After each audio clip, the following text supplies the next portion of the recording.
Paano nga ba magkaroon ng verified badge sa ating Facebook profile? So in this video, yan yung pag-uusapan natin, no? So, yung ginagamit natin ngayon is for guide lang, gamit yung PC. So, merong mga limitation kapag gumamit tayo ng PC. So, punta lang tayo dito sa settings. Ayan. Settings and privacy. Tapos, click natin yung settings. Tapos, dito tayo. Click lang natin tong see more para makita natin to. Dito sa bandang baba, guys, ayun, meron tayong makikitang more from Meta. So, Meta Verified and AI Glasses. So, click natin tong Meta Verified Badge. So, hindi po siya libre, no? So, yung standard po, meron siyang bayad na 419.99 pesos per month or 420. So, merong Verified Badge. Tapos, magkakaroon kayo ng ayan, badge, search optimization.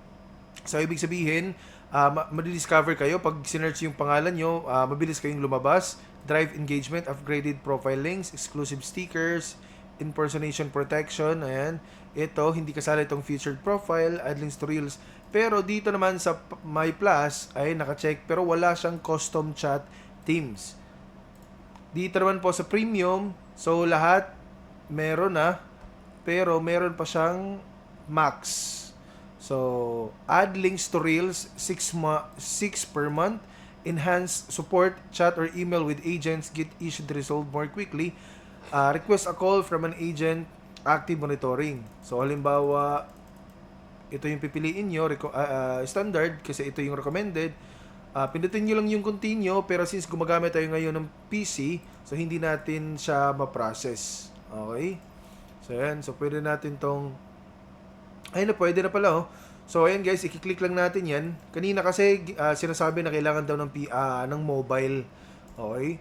So, in-update ko kasi yung payment method, kaya siguro nag-allow na sila. So, click lang natin yung continue. Click natin yung sign up.